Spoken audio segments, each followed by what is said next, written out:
Hi అండి. Welcome to my channel smart Siri vlogs. అందరూ ఎలా ఉన్నారండి? ఐ హోప్ బాగున్నారని అనుకుంటున్నాను. ఈరోజు పచ్చిరొయ్యలు గోంగూర చేయబోతున్నాను.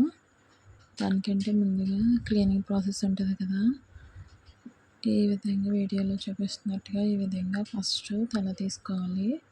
తర్వాత వచ్చేసి పైన స్కిన్ లేయర్ని తీసేయాలి. చూస్తున్నారు కదా, ఇవి వచ్చేసి 3 కిలో ప్రాన్స్ అండి. 3 కిలోల పచ్చిరొయ్యలు గోంగూర ఉండబోతున్నాను. చూసేయండి. ఈ విధంగా మొత్తం పొట్టు తీసేయండి. చూసారు కదా ఎంత నీట్గా క్లీన్ అయిపోయినాయో. నీట్గా క్లీన్ అయిపోయిన తర్వాత ఇప్పుడు ఇందులో వచ్చేసి పసుపు, ఉప్పు, అలానే ఒక నిమ్మకాయ పిండేసి శుభ్రంగా కడిగేయాలండి. తర్వాత వచ్చేసి ఈ విధంగా కొంచెం పసుపు వేసి ఇట్లా తీసుకెళ్ళి డైరెక్ట్ స్టవ్ మీద పెట్టేసామంటే దానిలో నుంచి వాటర్ వస్తాయి. ఈ విధంగా వాటర్ వచ్చి మొత్తం అన్నీ కూడా ఉడికిపోతాయి అన్నమాట. ఇది వచ్చేసి ఒక కట్ట గోంగూర అండి. అంటే ఎక్కువ పులుపు ఉండొద్దని చెప్పేసి నేను ఒక కట్ట తీసుకున్నాను. ఇవి వచ్చేసి ఆనియన్స్. ముందు గోంగూరని ఫ్రై చేసేసుకుంటున్నాను.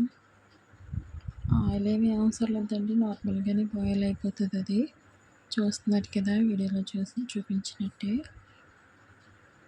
ఈ విధంగా ముందు గోంగూరని ఫ్రై చేసేసుకోవాలి. చూసారు కదా ఒక్కొక్కటి వచ్చేసి ఇంత చిన్న కొంచెం అయ్యింది.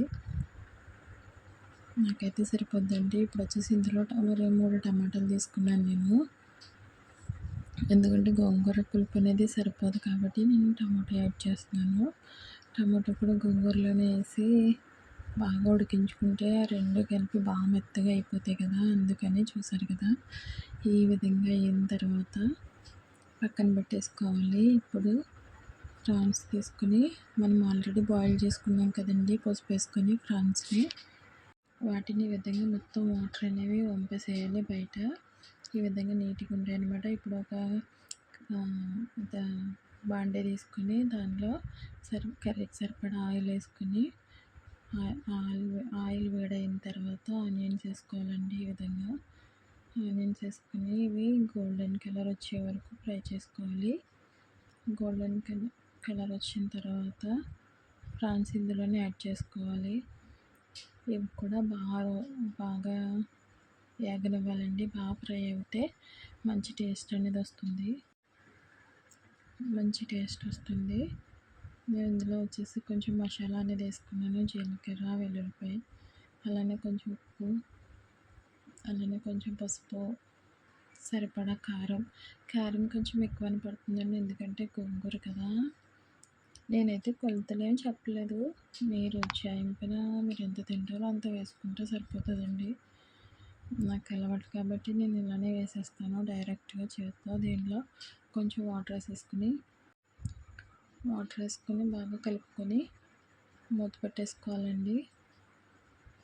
ఏదో మూత పెట్టుకున్న తర్వాత ఉడికిన తర్వాత తీసుకుని చూసుకుంటే ఇలా కొంచెం దగ్గర పడిన తర్వాత ఇప్పుడు వచ్చేసి ఇందులో గోంగూర టమాటా మెదిపి పెట్టుకున్నాం కదా ఉడకబెట్టేసి, అది ఇందులో వేసేసి బాగా కలపాలండి. అప్పుడు మీరు బాగా మిక్స్ చేస్తే అప్పుడు అదంతా మొత్తం కర్రీకి బాగా పడుతుంది. చూసారు కదా ఈ విధంగా కలిపారంటే కర్రీ మొత్తం స్ప్రెడ్ అవుతుంది అన్నమాట.